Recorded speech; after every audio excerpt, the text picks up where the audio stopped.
open. Now, there are agendas near the door if you would like one. We begin, as we always do, with public comment. This would be anything, members of the public, if there are any members of the public actually here, who want to say something about an issue that is not on the agenda. Now would be the time. No. And I think everyone who's here knows that if you're going to speak, please go to the podium and to the microphone, because that connects you to the FCTV and everybody else. Paul, minutes? Yes. Madam Chair, I recommend approval of the minutes of May 28th, 2024 as written. Is there a second? Second. All in favor? Aye. Minutes are approved. Okay, tonight, we have a very abbreviated agenda. We have 4 decisions. They're all matters, obviously, that have been before us before, and we'll just take them in the order that they're printed. The first has been here 3 or 4 times. Core States Group, care of Stonefield Engineering Design LLC. This is the bank on Davis Straits, and we're right up against the deadline for this. So, could you introduce yourself and speak for the applicant? Happy to. Good evening, board. My name is Giovanni Caesar, representing Stonefield Engineering and Design. We're located at 120 Washington Street, Suite 201, Salem, Massachusetts. And we're here on behalf of the applicant Core States Group for the proposed Chase Bank along Davis Straits. And really, we're just here to pick up where we left off at the last meeting. I think from an engineering standpoint, we've been wrapped up for a couple meetings now, and from an architectural standpoint, we've been able to progress the design from that initial industrial look, thanks to the feedback received from the board, to something I think the project team in both the town will really be proud of once it's constructed. I think the only real hiccup at play was the objecting abutter, and we were informed yesterday that the owner of the property, Kimco, has gotten to the point of negotiations with the objecting abutter where they are comfortable issuing a withdrawal letter. So we're really just here to answer any final questions that trickle in and hopefully be able to progress this application to the next stage of review. So any questions on the board's end for me? Are there any further questions from the board? No, that was my concern, and the letter kind of Right. takes Took care of care of that. it, right? Yeah. Any comments the staff wish to make? I recommend that you read the decision or the motion into the record. Correct. And we have a decision prepared. Bob, if you would read it. Okay, draft, May 11th, 2024, motion that the planning board votes to approve the application of Core States Group, care of Stonefield Engineering and Design LLC, to construct a 3,432 square foot bank with drive-through automatic teller machine at 13 Davis Straits under section 240-12.2 site plan review of the zoning bylaw. Findings: the applicant is proposing to construct a new 3,432 square foot one-story bank with a drive-through ATM on a 0.68 acre, 29,733 square feet portion of the Falmouth Plaza property located at 13 Davis Straits. The entire 9.27 acres Falmouth Plaza property currently includes a total of 85,816 square feet of commercial space and 460 parking spaces.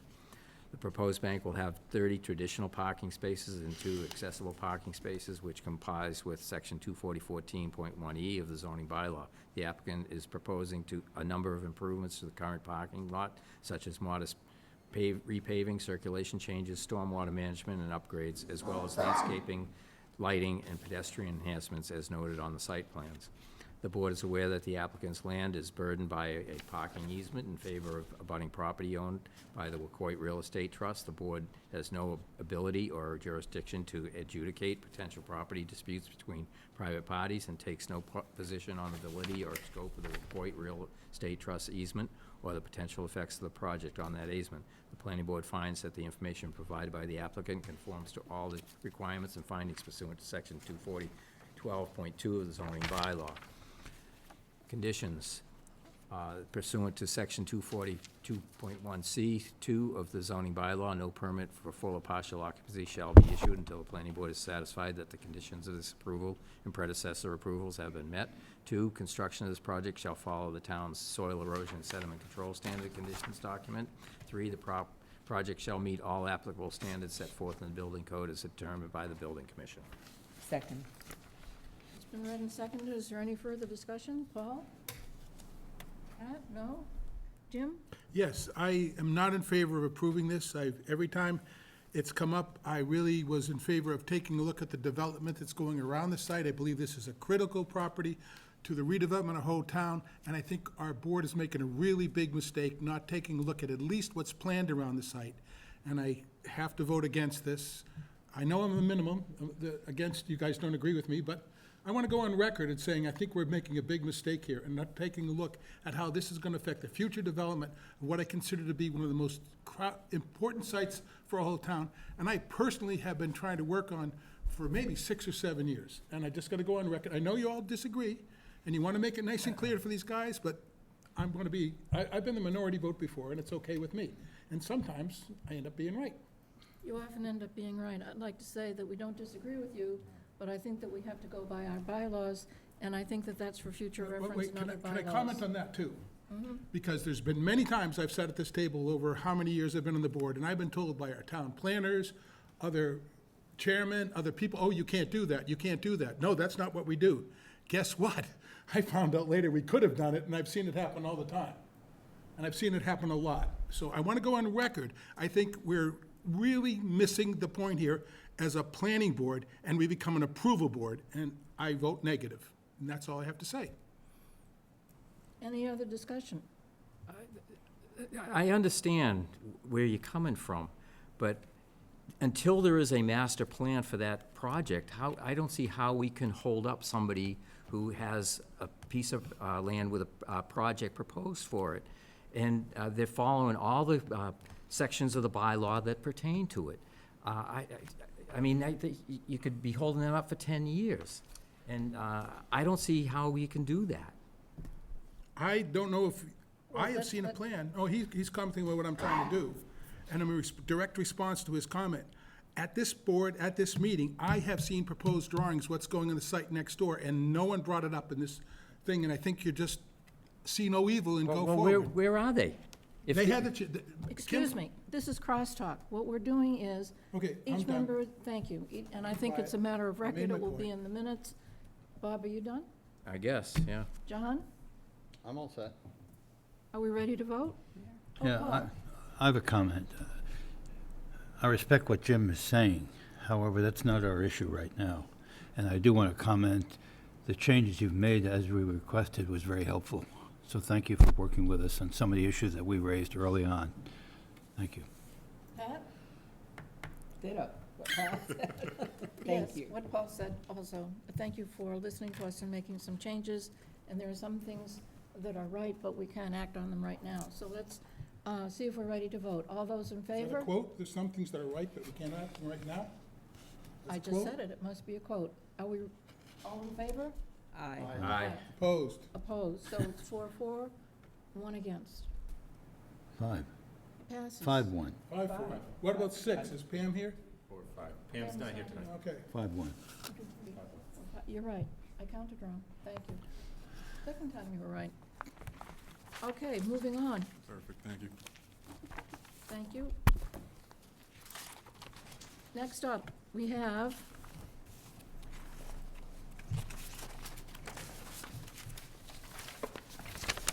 Byron Thomas, site plan review application to construct an attached accessory dwelling apartment, 27 Natoxet Road.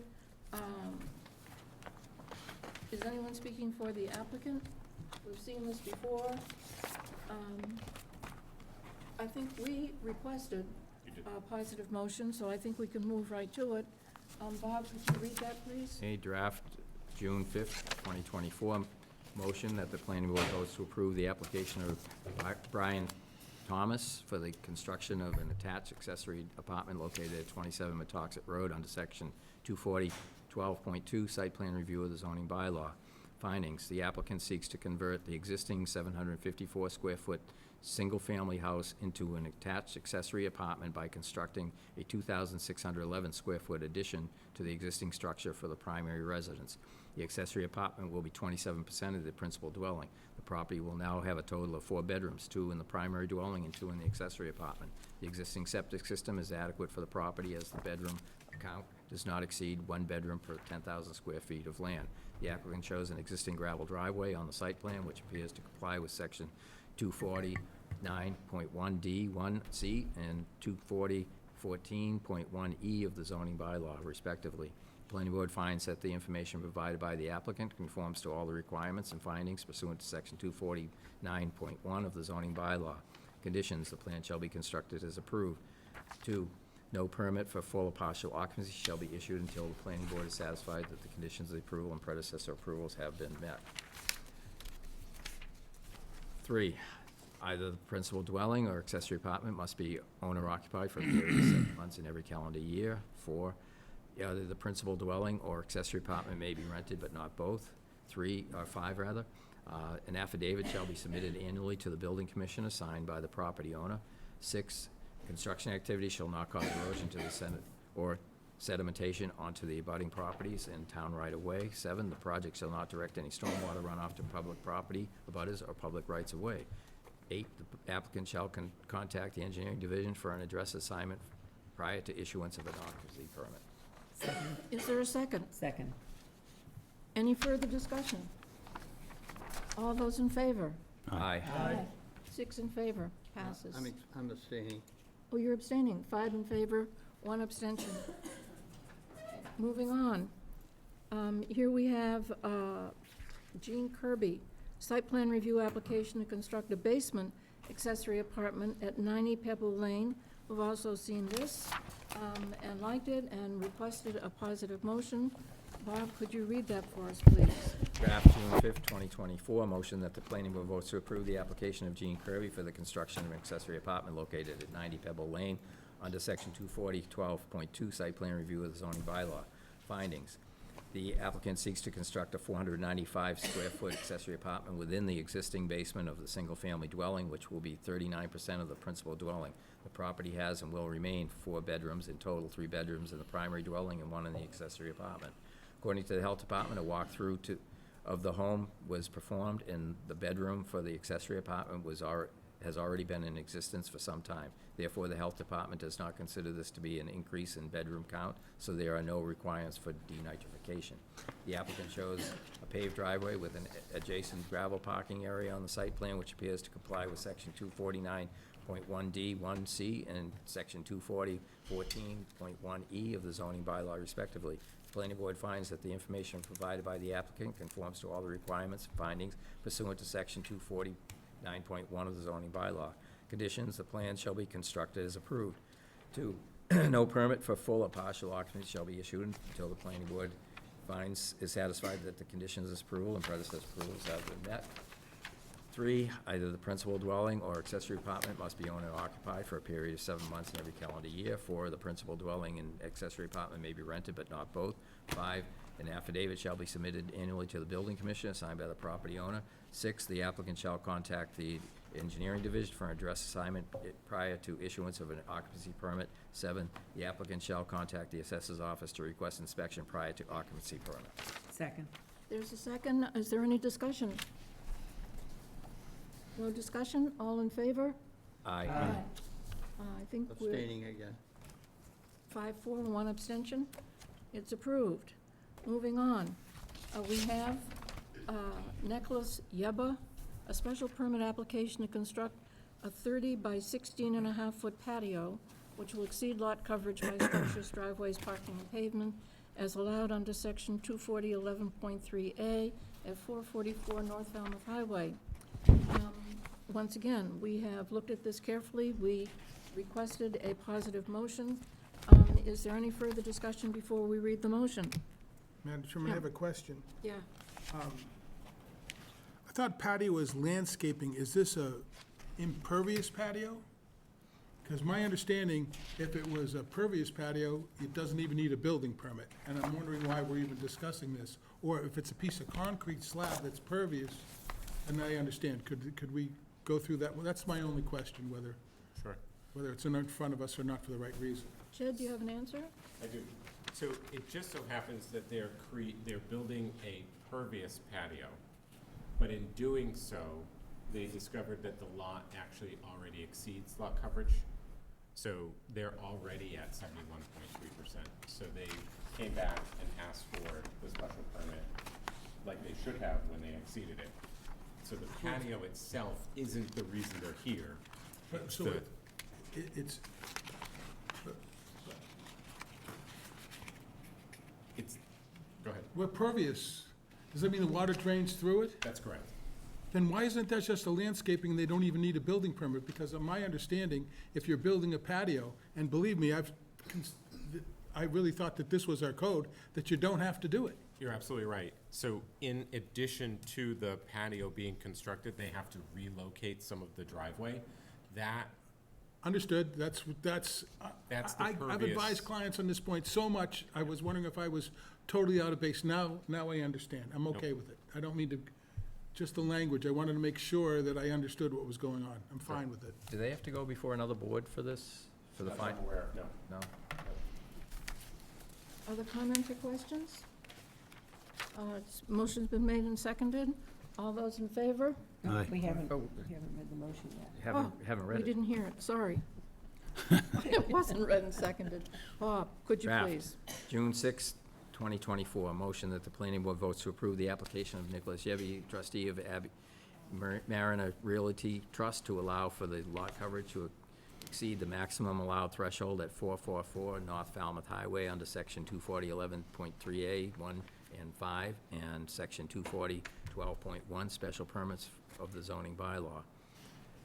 Findings, specific to section 24011.3A 1 and 5 of the zoning bylaw. The applicant is seeking a special permit under section 24011.3A 1 and 24011.3A 5 with permission to exceed the maximum allowed lot coverage due to the addition of an outdoor dining patio and adjustment to the existing asphalt driveway.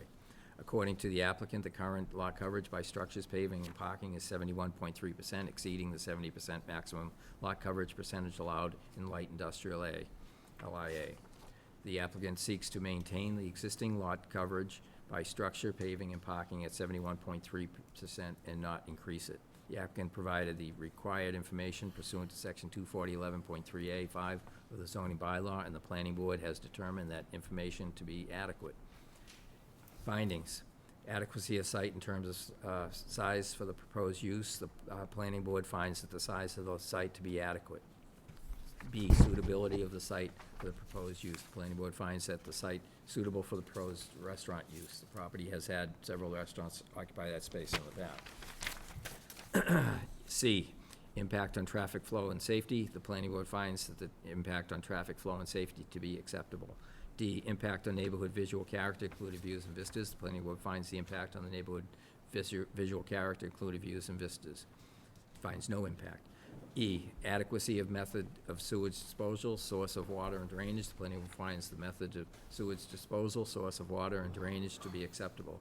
F, adequacy of utilities and public services. The planning board finds the site to have adequate utilities and other public services. G, the effect of the proposed project on the adequacy of the supply of affordable housing in the town. The plan board finds no effect on the supply of affordable housing in town. Therefore, given the above and the conditions to be imposed below, the planning board finds the application for a special permit to increase lot coverage to 71.3% over the maximum 70% allowed will be in harmony with the general purposes intent of this chapter, and that the proposal will not have adverse effects which overbalance its beneficial effects on either the neighborhood or the town. Conditions, the plan shall be constructed as approved. 2, no permit for full or partial occupancy shall be issued until the planning board is satisfied that the conditions of this approval and predecessor approvals have been met. 3, the project shall not direct any stormwater runoff to public property, abutters, or public rights of way. 4, construction of this project shall follow town soil erosion and sediment control standard conditions.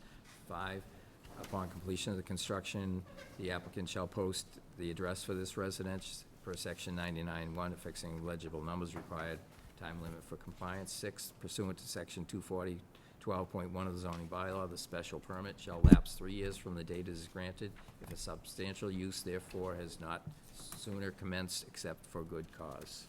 Second. I have a request. I would like to just strike a couple of words. When we talk about what we're approving here, they said both the patio and the driveway If you would scratch the patio and just talk about the driveway, I'm very happy with this. But I think it's misleading to say we're looking at an impervious patio and looking for it. What we're really trying to do is reconcile that something happened years ago and give them a permit for a driveway that they should have come, and I'm all in favor of it. But I think it's really misleading to the public to say we're looking at both, because we're not. We're only looking at the patio. It's like 3 words. So you want to strike addition of an outdoor dining patio and, that's it? Yeah.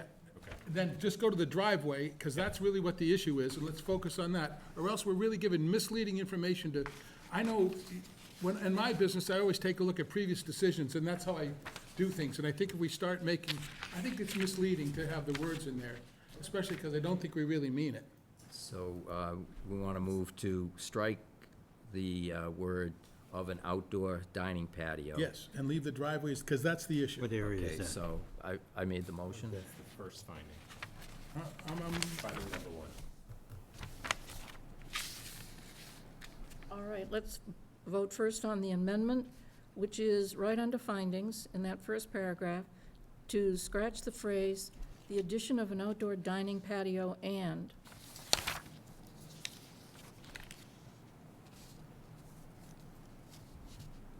And it's due to the adjustment Right. of the existing asphalt driveway. That's the issue. Right, Yeah. that would, now call. is the issue. So first, we'll take a vote on that amendment. Is there a second to the amendment? Second. All in favor of the amendment? Aye. Any discussion further? No. Okay, now, Bob, we'll vote on the motion itself As amended. as amended. All in favor? Aye. And it passes. Thank you. Okay, we've now hit the part of our agenda where we're moving into planning board discussion. And first up for the discussion is a subdivision, 17 Walker Street, a 40B ZBA referral. We've seen this before. Do we want to go through it again completely? This will actually be the first time we see this particular 40B. The last 2 40B We applications. saw these plans before. I don't recall that, Yeah, I don't. but let me summarize. Whatever. So- All right, go ahead. So there's as you can see, the zoning board of appeals has received a comprehensive permit application for 11 apartments, 4 of which will be affordable, located at 17 Walker Street, which is just a stone's throw away from where we're sitting tonight. It's located behind Ben and Bill's ice cream shop, as Melinda is showing up on the site plan. It will be a 2-story structure, I believe. 3-story. 3-story structure, thank you, Paul. It will have, as I said, 11 units, 4 of which will be affordable. There'll be parking on the first level. They'll have 1 unit on that first level that faces Walker Street. Before you turn the page, could you point to where Chancery Madam Lane Chairman, is on that? I should have probably waited, we're getting too deep, I was waiting to see, I need to recuse myself from this property, I'm gonna butter to it, and my business partner is the one that's proposing this development, I need to leave. Oh, I'm okay. recusing myself, I thought I'd have a chance before you got in too deep. Oh, I should have said it earlier, excuse me. okay, thank you. Melinda, could you point out Chancery Lane? Right here. Right, so it will be in front of Chancery Lane, but behind the building that fronts on Main Street. Right.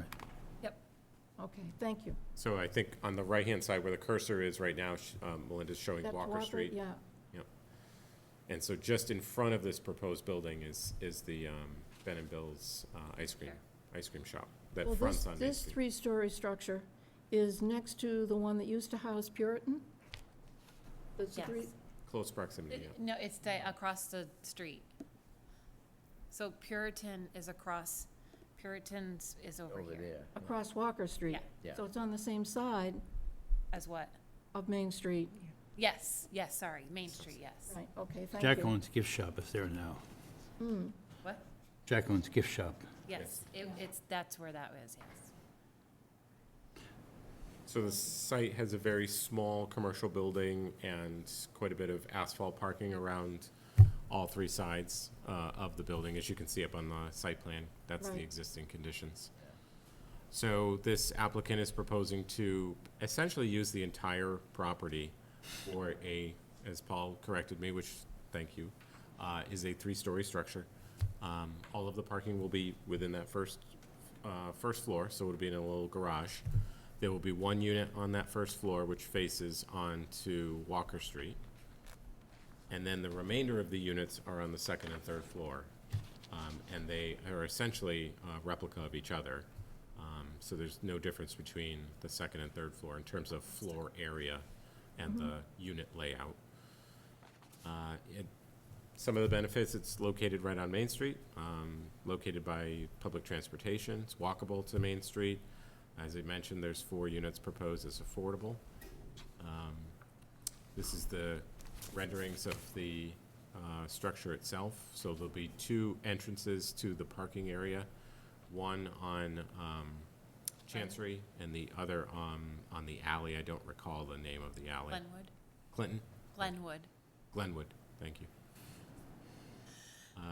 Is this the one on Glenwood? And this is the one on Chancery? Or is it the other way? I don't remember. This is the west elevation, and this is south. So this is Chancery. Yep. Yeah. Madam Chair, Paul? I recognize this is a 40B, but the building is 1 foot from the property line on the north side, Yeah. and 1 foot on the east side, too. Well, they're listing all that in the variances they've requested. Right. Well, because it's a 40B, our role here is to comment on it and send our comments to the ZBA. Our role isn't an approval role. And actually, I'm not I bothered mean, by they're the squeezing it fact in that on it's the property. the whole property, because it's really very much downtown. It's as close as we have to city blocks, and that's a city style of construction. I think it actually solidifies the core of Main Street very nicely. And it's beside another 3-story building, nearly beside. So even its height isn't going to be bothersome. The only place where it's a little taller than the 35 feet, if you could go back one, Melinda, I think you can point out on one of the elevations where that elevator shaft is, pokes up above the roof. Yeah, it's right there in the middle of the roof. Yep. Right here, Yeah, right here. Can you go back to the site plan, please? and because of the height of the building, you'll never be aware of that from the street.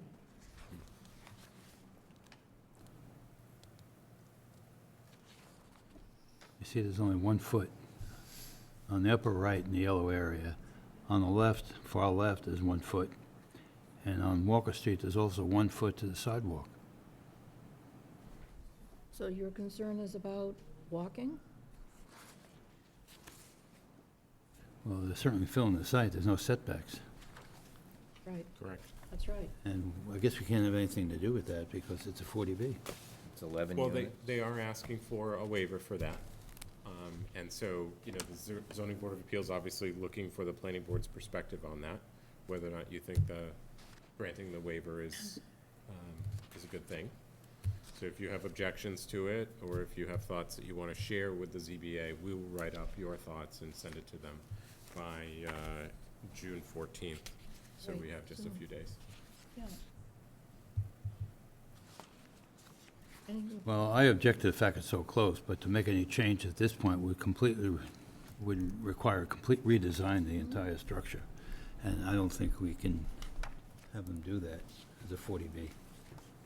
I think it's important to, you know, emphasize the fact that, you know, there's an understanding that we're in a housing crisis, and so they're trying to maximize every possible spot or, you know, space of that property. They've included all the parking in an underground, you know, area so that it's not, or so that it's visually appealing. They've taken it upon themselves after some guidance from staff to, you know, look at some precautionary measures when vehicles are coming in and out of the parking garage.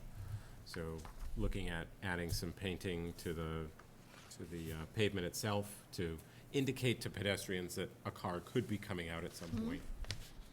So those are, you know, some preliminary concerns, but overall, we think it's a great location.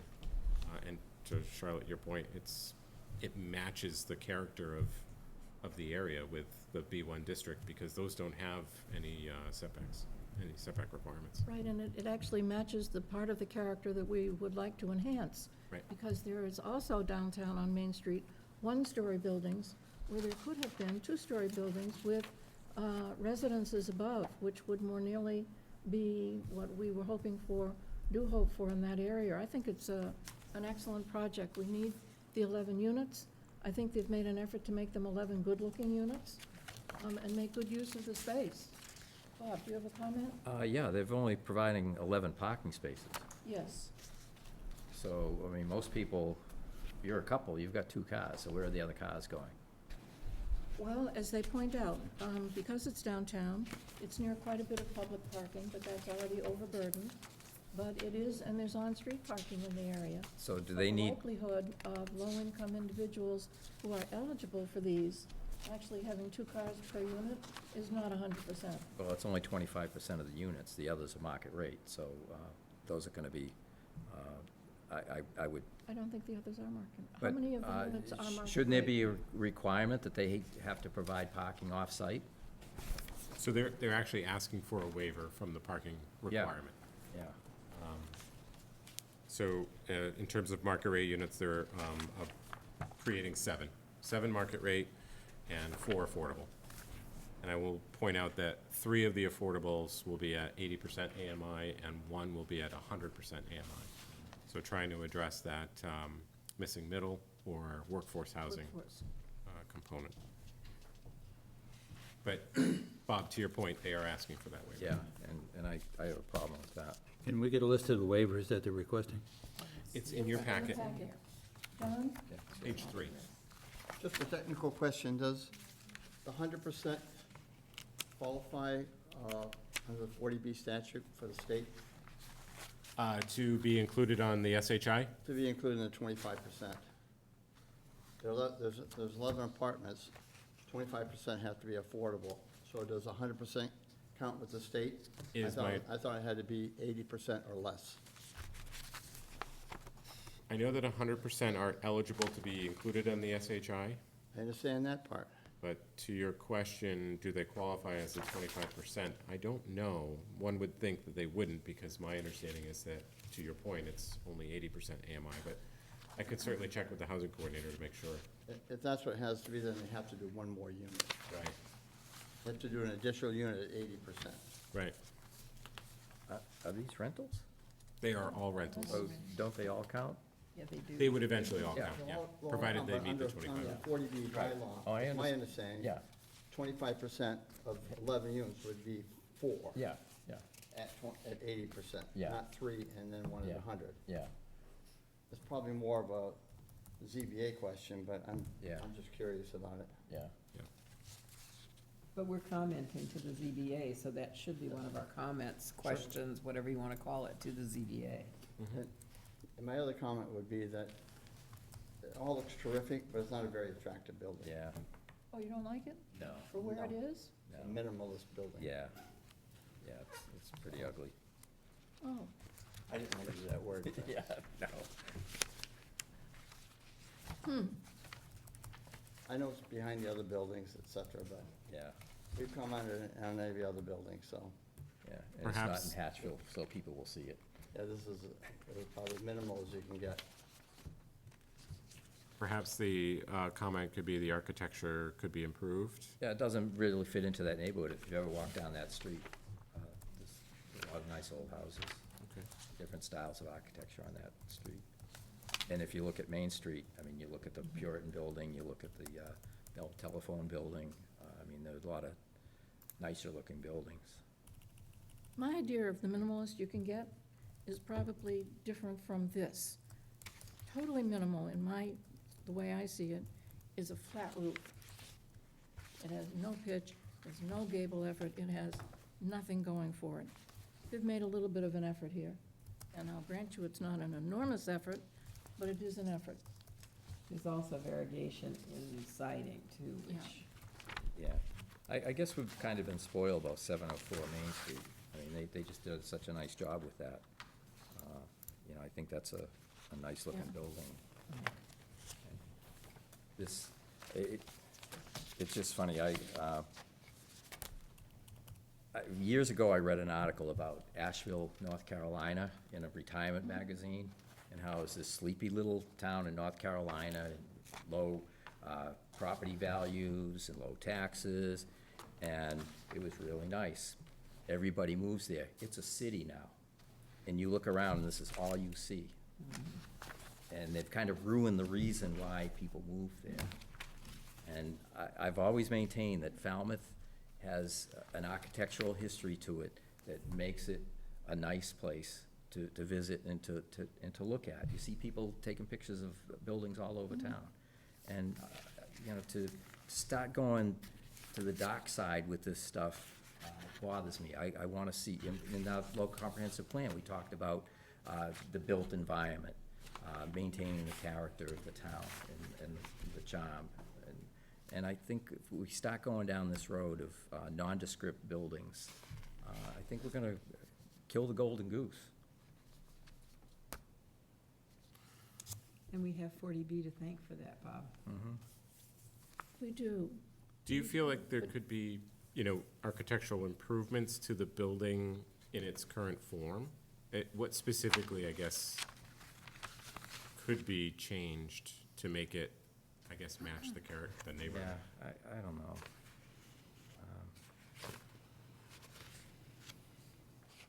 I hope the comments will be what they are. Yeah. To my eye, the placement of the building downtown, behind other buildings, so it's not really adding that much in any way, to the streetscape of Main Street, but it is adding to the density by a great deal. Well, at least by some. I think over time, we're going to have to accept density and hope that if we can locate it. I don't have a problem with the density.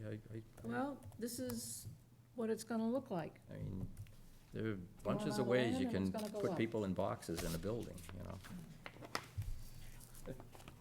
Would referencing 704 Main Street be okay with the board in your comment letter? And indicating, matching some of the characteristics of 704 Main? Would that be I've always suggested to architects, they drive down Main Street and they see what buildings we have. And, yeah, I mean, just maybe the neighborhood itself, yeah? yeah, Okay.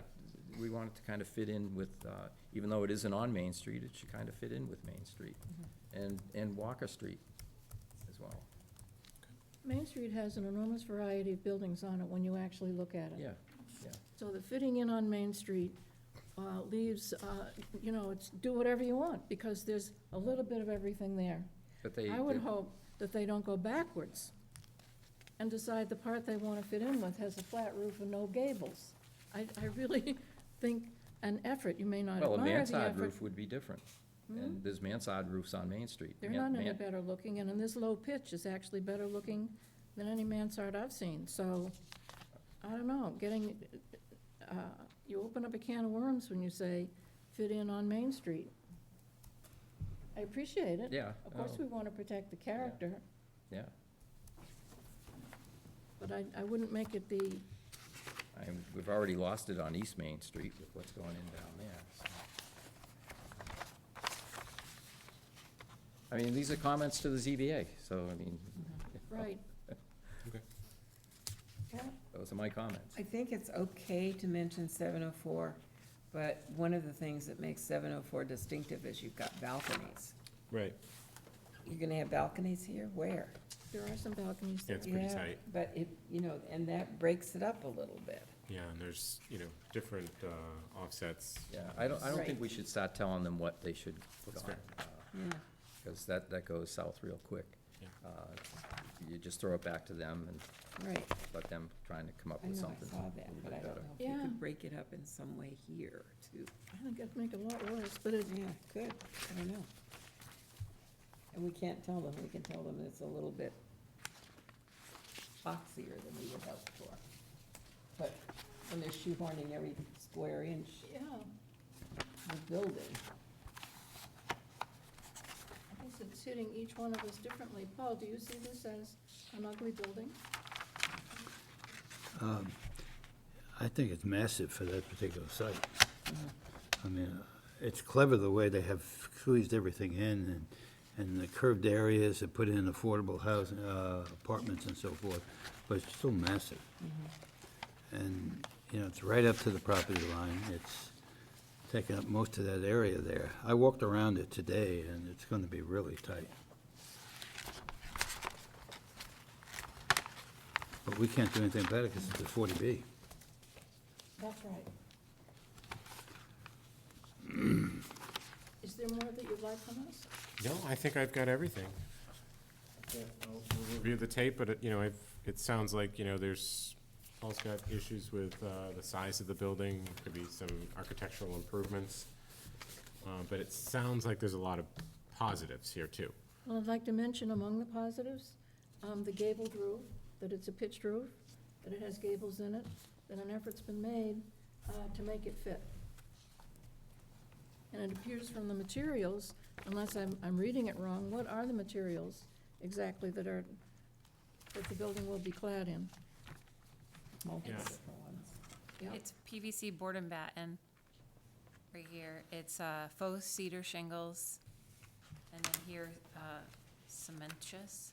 Am I saying that right? I think it's cementatious, Cementatious. Cementitious. like a hardy siding. board, I think. Yeah. Plywood. Hardy board? I think. Yep. Yeah. So board and batten and cedar shakes mostly. Real cedar shake? No, faux. And PVC board and batten. I will note that it is located within the local historic district. And included in their list of waivers is, I believe, if I'm reading this correctly, not to have to appear before the historical commission. But, on behalf of the planning staff who staffs the historic commission itself, those materials are all fake materials, and the historic commission's very much in favor of real materials, real wood. They have made exceptions for, certain situations where PVC is allowed, but they may have issue with the types of materials that have been proposed. Yeah, so far they've only approved PVC trim, as long as it's painted. Right. Yeah. They haven't approved any alternate siding materials. How does that alternate siding material, the fake cedar shingles? The how does faux that cedar shingles hold and then up? the hardy board, the cement. No, I just wonder, how does it hold up compared to real cedar shingles? I know from It's owning a some, you huge have to replace them difference. every 20 years. Yeah, no, It's a huge difference. They last Yeah. forever. Nearly Yeah. forever, yeah. That's not a bad thing. It's not, it's, it's just challenging because it is one of the most sensitive historic districts there are, because it's right down in your downtown, Did- so. This isn't a public hearing, but I think we'll make an exception. Is there something you'd like, you have to come here to the microphone and give your name, please.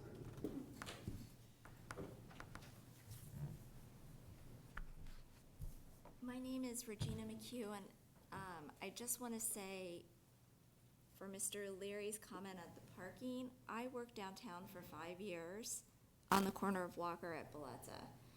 Parking's an issue. I would schedule people, they would constantly call and ask me to help them find parking in the summer. So I understand that there's limited space, for the parking, but it's an honest problem downtown where, people have appointments in buildings and, they were calling me at the front desk, and I was there for 5 years, asking me to help them find a place to park for their appointment. And literally, I would just say, somewhere on the Cape. And I would run to the, Belezza's 5,400 square feet. I would run to the back of the building to look in the back to see, park in front of the dumpster, park this way, instructing them on where to park. But if, some of those are studios, some of those are 2-bedroom, some are 1-bedroom. But if it's a couple, and granted, some of the affordable housing, they may not own a car, which would be a bonus. If they do reconstruct, it would be awesome to see if they could keep a business like on the bottom row, because I guess you're tearing down where Jacqueline's is. That's sad, because that's displacing a business. I understand progress, but my point was just, parking downtown is an issue. There's nowhere to put other parking places. And it's a Cape thing.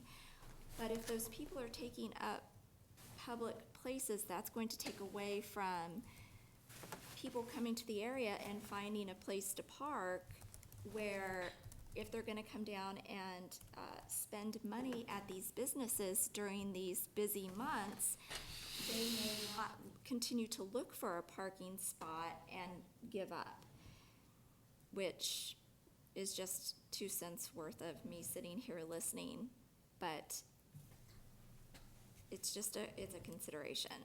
It is a consideration, thank you. And you might want to go to the hearing that eventually the ZBA will have on this. And to say that just because the affordable unit may not have people with vehicles, I can tell you that every house that I've ever done with Habitat that has a husband and wife, they have 2 cars, and they're at 60% AMI. So to count on somebody not having a car, I don't think is realistic. No, I don't think you can count on it at all. I think people will get a car Yeah. the first thing they possibly could. I agree with that. Yeah. But I also think, aside from mentioning it, and they're seeking a variance on the parking, which we will mention. It's my understanding it's outside the historical district, is that correct? No, it's within the district. It is within the district. Does that mean it has to go before the historical commission? Yeah, so Not to. I was just reading the waiver. Typically, they request. don't go before the historical commission. The ZBA acts on behalf of the historical commission, Correct. just like they do for us and everyone but conservation. I think they act as the local permitting For planning everyone? authority for everyone. So that's the idea of a comprehensive permit. What I was getting at was whether or not they were requesting a waiver from the provisions of the historical commission, i.e. they can put in the fake materials and not comply with what the commission normally looks for. So I was just trying to read it carefully.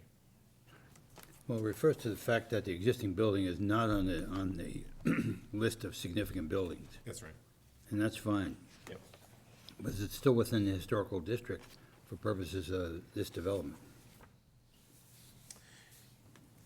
Yeah, so it looks like they're requesting a waiver that requires the certificate of appropriateness, which would be,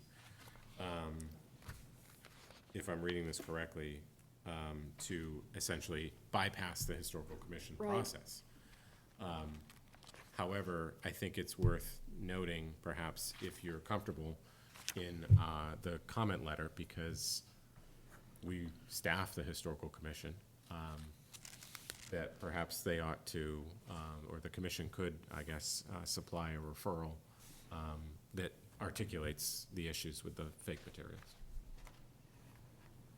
Well, if the ZBA acts instead of, wouldn't they pick up on that themselves? They may not. It depends on how the members, how familiar they are with the requirements that the commission has. They'll ask for a referral. Yeah, They're getting a exactly, referral from historic, so. yeah. Ah. I just wonder if you'd be comfortable with us mentioning it in ours as well, because we staff the historical commission. Very much so. We'll seek out to see whether or not they sent a historical commission referral. I didn't recall seeing one, but if they haven't, we'll make sure we send We one. don't do this often enough for me to remember. Do we see what you write up to send to them before it goes? You do not, but you can if you'd like. It's Oh, I don't completely up want to to you. indicate lack of trust. It's completely up to you. I've offered it in the past. There didn't seem to be, a desire to see that, but if you'd like to, I have no issue with that at all. No, I don't, do we need that? We don't need that. I don't think No, so. I'm comfortable with it. Okay. Okay, thank you, Melinda. Yes, thank you. Okay, now, update on the governor's housing bond bill. I did not read, although you gave us a link, and I could have, and thank you for that, read the entire bill, but I did not. Did you want to get Jim? We should probably get Jim. Oh, yeah. Thanks. See how quickly it got a little warm in here? Yeah, It does. I'm comfortable. Glad to hear it.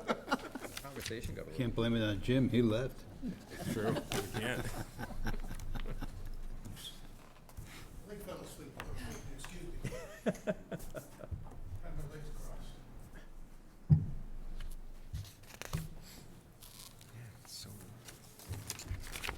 Jim? Jim? Got much cooler after you left.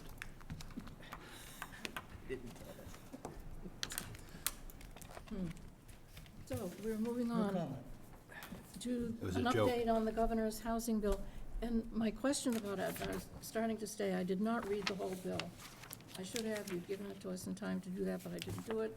And I am wondering if in it, any provision whatsoever is made for localities to modify what they're saying about ADUs. Well, so the situation has become interesting, if you will. So included in your packet for the, folks at home, is an overview of the Yeah. Healy Driscoll's administration of their proposal. Now, they came out and proposed this in October of '23, and have, described it at length. There's a lot of information here. But what's very interesting is that the House just recently came up with their own version. And so I found an article on the Mass Municipal Association that articulates the details of the House's version, which they just recently passed last week. And their version, so Governor Healy's bill is $4.1 billion. The House just passed a $6.5 billion bill. And so there's some differences in the two, clearly. But importantly for ADUs, to answer your question, Charlotte, the House bill does have some language in there that says that municipalities can further, what's the exact language? I don't want to misquote it. It says, Further regulate? yes, thank you, further regulate the accessory dwelling units. So in summary, the House bill has allowed for accessory dwelling units to be done by right. They've increased the size of the allowable square footage to 900 square feet, or half of the gross floor area of the principal dwelling. They have allowed for the municipalities to do additional size restrictions or restrictions on, or prohibitions on short-term rentals. And then there's a provided, however, language that doesn't unreasonably restrict the short-term. But the basic premise here is that they're changing the way accessory dwelling units are approved to be a by right process, which would have an impact here in Falmouth. As you know, in a detached accessory apartment situation, that's a special permit with the zoning board of appeals. That is not technically a by right condition. So if this situation were to be ironed out in the near future, we'd have to consider modifying our accessory, well, we would have to modify our accessory apartments bylaw to get rid of that special permit provision. So that's an interesting future agenda item that we may want to consider discussing. Additionally is the square footage. That's an increase. We've heard from a lot of applicants that they'd like to see a larger accessory apartment square footage allowance. But then, the whole idea of allowing for the prohibition of short-term rentals, which I think is a topic of consideration recently. So there's a lot going on with both bills. Both actual bills are in the 300 to 400 page area. If But the you housing thing download- doesn't mention short-term rentals. It does not. The governor's overview does not mention the short-term rental thing. But The House version that you mentioned? it does, yes. Yep. Yep. Now, I have not gone through the governor's bill word for word. I've scanned it quickly to be prepared for this discussion. But the question now becomes, which bill is actually going to come out of this process? Because as you know, the House, Senate, then it has to go to the governor, and we'll see how that goes. Well, I am wondering if the Select Board is considering advising our representatives on what Falmouth would like. I haven't heard anything, and I haven't talked to the town manager about it, but I could certainly ask. This, as I read this opens the possibility on every residential district, and most of Falmouth has 1 acre residential zoning. 1 residence per 1 acre. Now we could have 2 residences per 1 acre on this aquifer. That is double the amount going into the aquifer. Yep. That's a huge change. It's not just about the density, it has a huge, potentially huge environmental impact. The likelihood of an overwhelming number of people taking it up on it, it's expensive to build a 900 square foot additional structure. So not everybody is going to do this right away, but over time, it could happen. So that every neighborhood in town suddenly doubles in density. I would think Falmouth, however Falmouth wants to speak to its legislators, I know some of them are for this, and some of them are against it. But it might be good to let them know officially from the town what the impact would be on Falmouth if this, over time, if this all took place. Yeah, it's challenging because, as you know, I mean, we're dealing with a water quality issue in town, and have been for a long, long time. We're also dealing with a housing crisis, and what we hear from applicants when they come forward for accessory apartments is, you know, by the majority of them are creating them either for their extended family, you know, sons or daughters, or they're moving into the accessory unit and allowing additional family members to live there.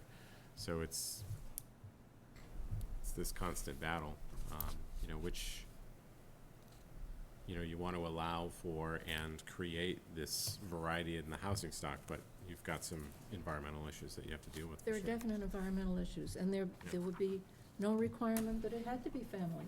You could be building the second structure because you're going to rent them both out. True. Yeah, I think that, you know, if I'm reading the bill correctly, I think that there's some wiggle room for the municipality to provide some additional sort of restrictions on things. The question is, how much? And ultimately, we don't And if really they're know yet.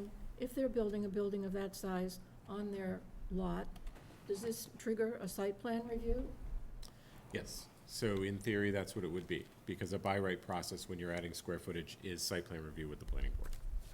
So we would still have some say in what it looks like, because when I saw by right, my first thought was people can drop a double wide and call it quits.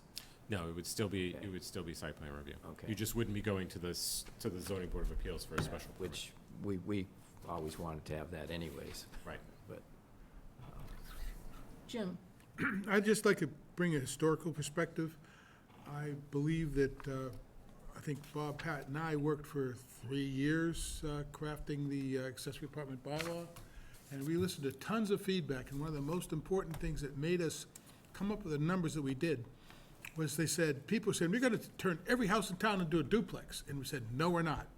And we specifically designed the bylaws so it had to be accessory, slightly smaller, and it was to that feedback of dealing with the town. And I can tell you from my point of view,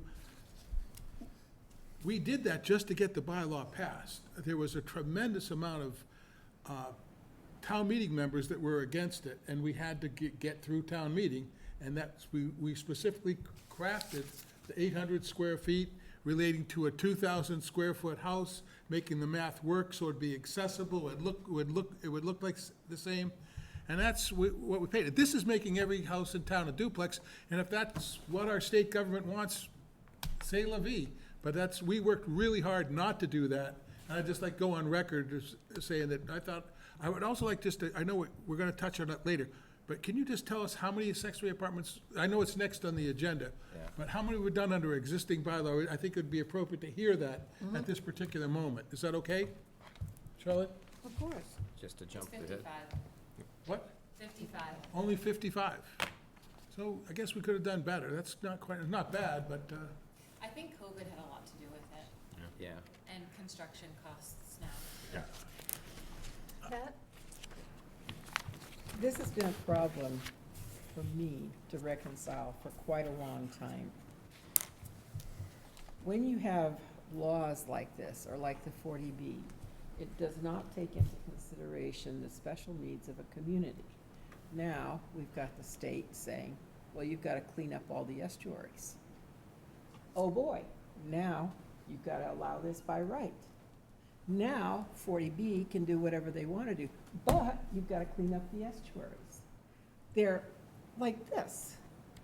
There has got to be recognition on the state level, somewhere, somehow, that communities have their special needs that they must have taken care of to continue to be livable communities. I don't know how that's going to happen. How do you get to the governor saying, or saying, you guys are killing us? Yes, we know we need affordable, but you can't have it both ways. You cannot have homeowners being forced to do what the state is saying you're going to be forced to do to clean up the estuaries, and people will have to sell and leave because they can't afford to do it. I don't know how that's going to get solved, and I am just, Jim gets on his soapbox, this is my soapbox. We're with you. Yeah. Yeah, it's definitely a challenge. They're also taking away the requirement we have of owner occupancy. That's going to go away. Right. Yeah, it's funny, I was trying to find that in the House bill, and I haven't found it yet. But I have heard that it is not, or that it is being taken away in the governor's bill. Yeah. That you no longer have to be, it doesn't have to be an owner-occupied situation. Wow. As long as municipalities can further regulate, then we have the flexibility to make it fit us better than it does now. John, did you want to speak to this? It's my understanding that the cleaning up of the estuaries was not from the state. It's from a court case. Am I correct? There was a court case brought, and the town of Falmouth lost, or Cape Cod lost, and now we have to clean up the estuaries. I don't have any issues with that. I mean, that's just, honestly, all the problems with the estuaries are the homes that are on these ponds. Right. Put the sewers in, get rid of it, and then it's not an issue anymore. Why should somebody 4 miles away that's gonna put a septic in the ground that could take 25, 30, 40 years to get to the ocean? I don't know, I'm not an engineer, but the problem are the people that have been here for 60 years, 70 years. That's the problem. And that's what should get cleaned up, and that's what's gonna get cleaned up. And Well, if and- the state and wants good. to push this, they should put the sewers in, I should. you know? The town is working on, the Oh, I- town's doing a great oh, job I working know. on all these things. They have been. And there's a deadline, and I'm sure we're Yeah, gonna reach the deadline. and we've done a better job than most on the Cape, Yeah. and, but if the state mandates something, then, and there's an issue with it, the state should help alleviate that situation, and in this case, it should be the state paying for sewer systems. Okay, but we My all point is, know- I don't think it's the state mandate, I think it's the Yeah. court.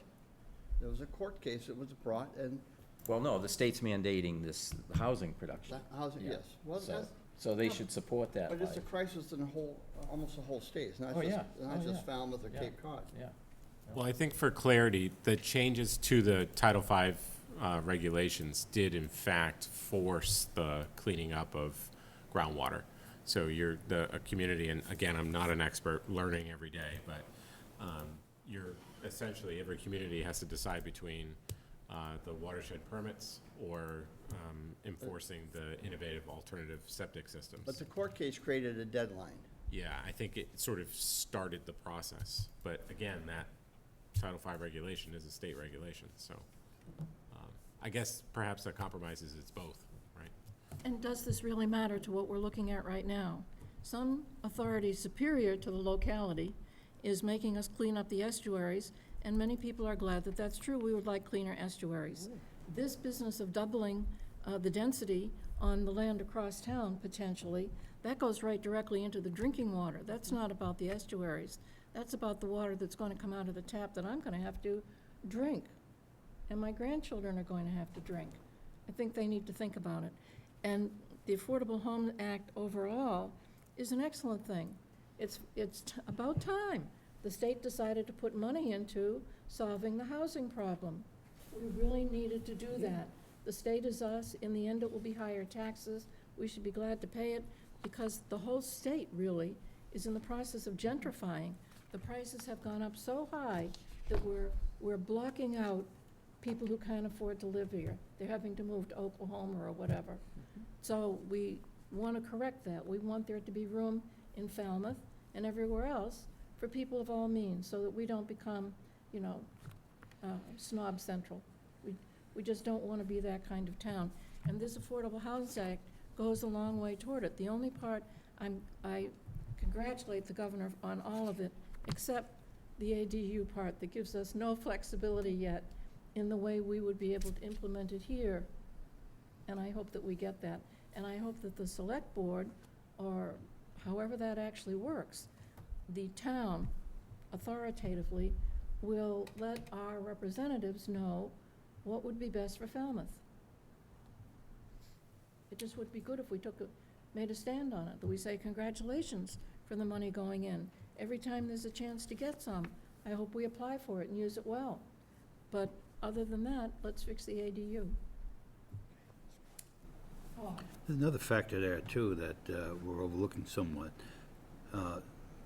Several insurance companies are not renewing policies if you are within a mile, 2 miles Right.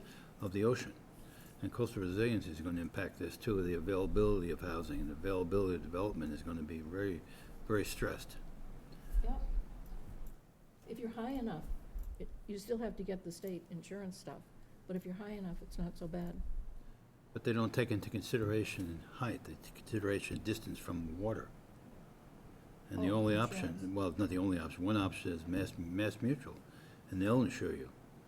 But, you know, by having an arbitrary agreement like that, it makes it difficult for people to insure their homes. As Jim said, say la vie. Just to correct the record, I did search really quickly. Both bills do have the requirement for owner occupancy removed. So both the Removed. House, yes, removed. That's Both important. The House and the governor are proposing to remove that requirement. Question, they're not touching lot coverage ratios, right? That's still within our purview? Not that I've seen. So it isn't like a 40B they can just Yeah. blow away. So we still have the lot coverage ratios that No, we have. no, they haven't written in the municipal regulatory power yet for the ADU. There's nothing in the bills that speak to, that I've seen yet, that talk about lot coverage. The only things that I've seen is just the owner occupancy, and there's an additional text about parking. with I'm the- not sure I understand you. Does that mean if you have a house right now, and you have 20% lot coverage by structure and 40% lot coverage by both parking and paving, then all of a sudden now you can add a 900 square foot because it doesn't affect lot coverage? Is that what you're saying? No, No, I I think we still, misunderstood you, I'm I sorry. think the municipality still has control over the lot coverage Okay, component. that's what I was hoping, because if that was the case, Katie bar the doors, it's all over, they'd be everywhere.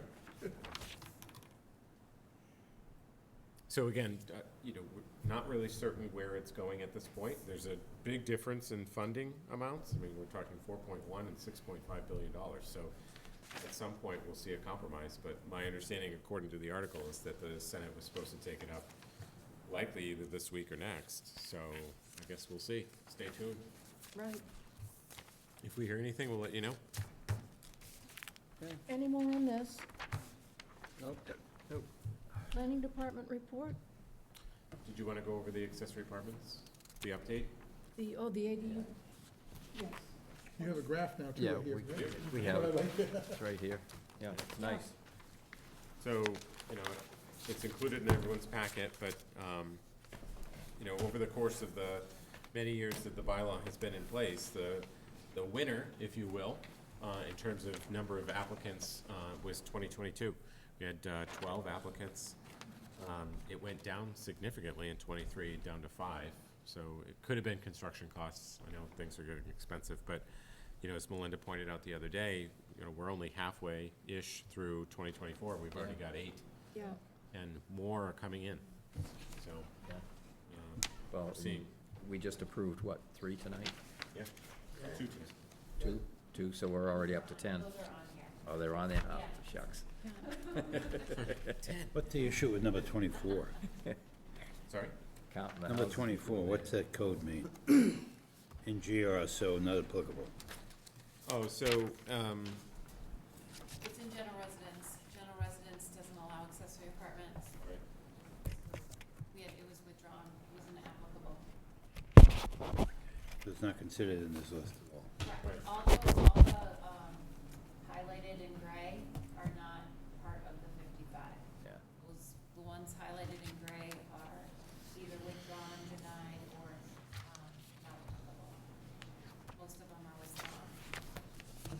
Could you leave that piece of research in our permanent book for us? Sure. Yeah, I'm sure we'll be referring to it often. Thank you.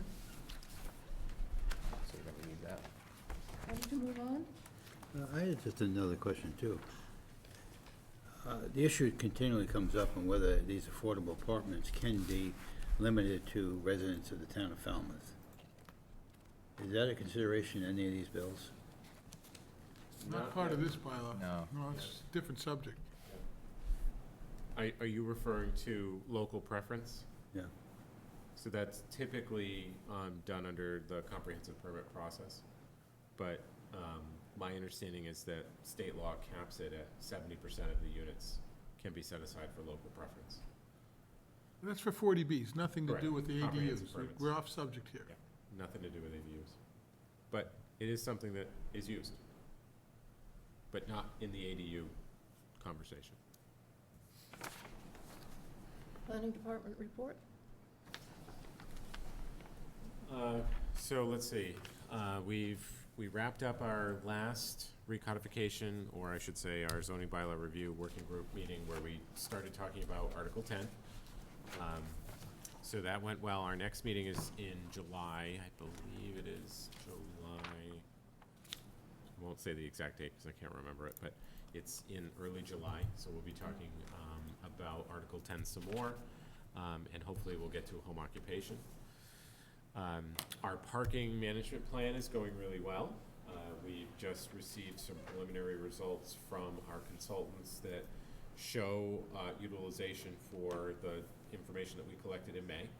And so, surprise, surprise, we're underutilized in May because, we didn't expect to be overutilized. That is to say, more people parking than we have number of spaces. We did see a lot of utilization on Main Street. So this is all preliminary information I just got from them the other day.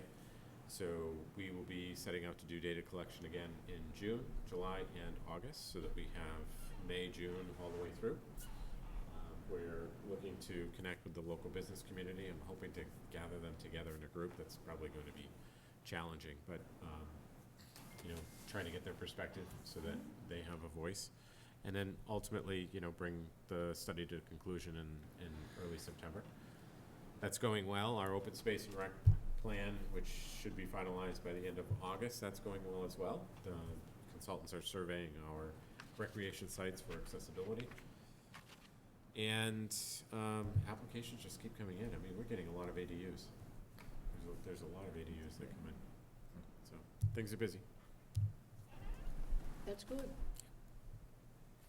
Keeps us on our toes. right. Yeah. I wonder if the weather affected the parking situation in May. It was cooler than Mays that I can remember. Yeah, it was interesting to see it. I mean, we walked around and did some of the data collection, and at certain times of the day, it was odd to see open spaces. But even today, on my drive in and drive around in the afternoon, Town Hall wasn't full. So it's certainly an odd duck. There hasn't been the pickup in traffic that I'm used to seeing Right. after Memorial Day, and you wonder what happened. Maybe it's just Have you coming later noticed this year. I think we're 1 week away. When the schools get out, I think Yeah. we're gonna get inundated. Oh. I believe that's Yeah. the issue. Yeah. It's just 1 week away. High schools have all graduated, and next summer vacation begins. And then all those people, there's summers, the kids come down, no more Yep. sports, everything's loaded in, and it's a week away. It's happening. Okay. That's why we decided to count every month. That way, there's a regular occurrence, and we can look back and look at Right. the trend over that period. And then beyond. I mean, that's the idea, is to gather as much data as you can. As you can, right. Then there's something to build from. Jim? Are you still working on wayfaring? Yes. Wayfinding, not wayfaring, sorry. Yep, so the wayfinding, we've sort of put it in a backseat, so to speak. So the survey that's out, and we encourage people to participate in that survey. They can find it on the planning department's webpage. That survey includes both parking and wayfinding questions. Once the parking analysis is sort of in, I would say, the July, August timeframe, Then we start the design questions about the wayfinding and the inventory analysis, because what we were finding is it was getting sort of confused with the parking situation, so we're trying to keep them together but keep them separate at the same time, so it's quite a challenge. But that is a separate initiative that looks at all of the signage improvements that we can make. Is there such a thing as a rating system for wayfinding the towns that have done a really great job that we could use as a model? You know, it's funny you say that. So I walked the weekend in Plymouth, and I have all sorts of examples of excellent ways of communicating right outside of a parking area. Here's this little kiosk that says, Yeah. here's a good, downtown shopping district. You can go right to go gift shops, etc. They've got a shuttle service. I've got all sorts of examples, so. Yeah, that brings up the issue of signage. There's always concern with signage, not only getting from the bike path downtown, but where to go and so forth. Are they coming up with a standard design for the town of Falmouth that will then be reviewed by someone? Yeah, so that's the next survey that we'll ask folks to participate in is, what are some of the standard designs? What is sort of the brand of Falmouth, right? Because right now we have designs all over the All place. over the place. Color coding, right? So And certain. it'd be nice to have a standard design for the town of Falmouth. So it's easy to communicate the message if you already know sort of the template that Right. town uses. Well, it'd be like picking Union Studios was a very good choice, because we all kind of liked what they produced. Right. And there must be wayfinding studios that have done a good job and have done a lousy job, and we wouldn't want to get one of that second kind. No. But I also encourage everyone who's going on vacations during the summer, if you're going to a tourist destination, be on the lookout for those types of things. And if you happen to see a good example, take a picture and send it to us so that we can gather together these ideas to say, does Falmouth really want to try this?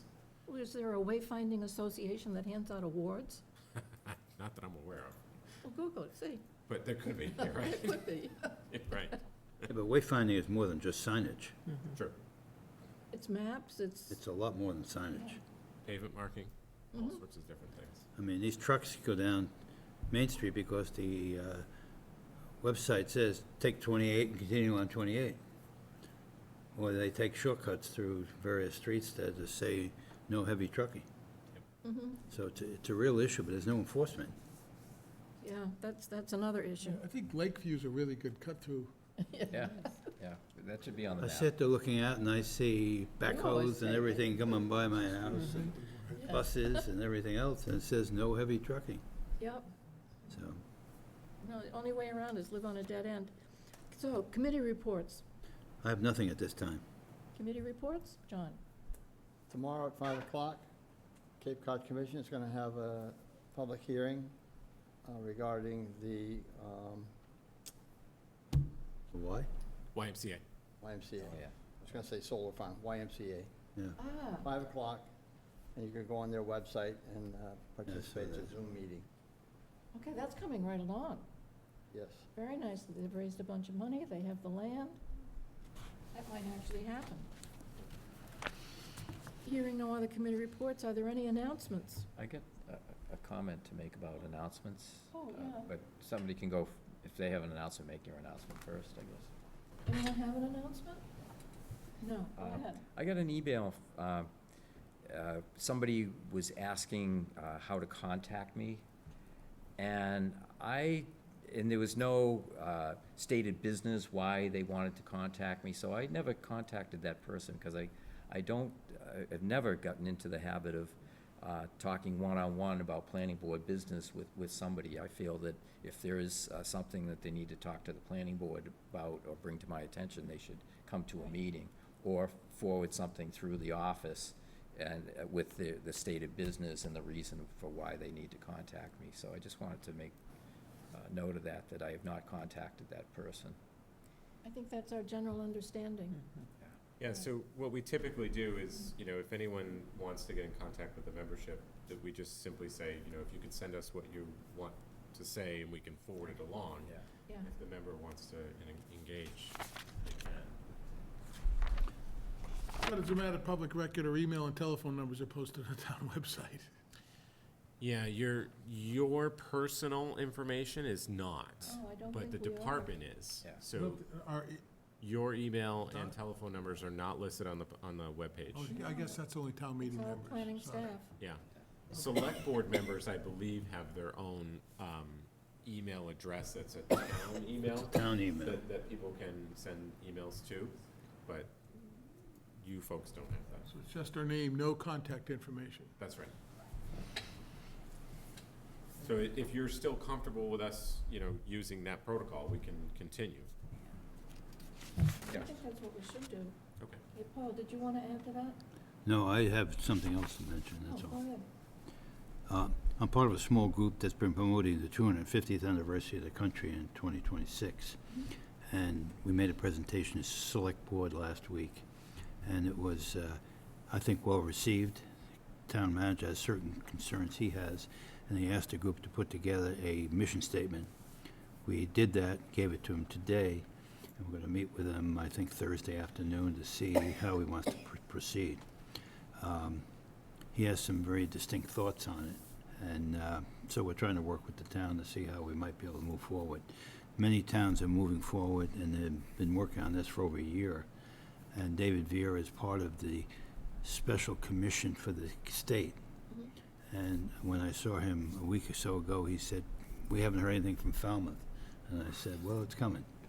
So I think there is some positive movement there, and we'll see how it goes from there. Excellent. Well, like you, Representative Vieira is a great history buff, so he'll really want to be involved. A lot of people will want that. But it Thank was you for working interesting, on that. the special commission of the state has, I think, 40 people on their committee.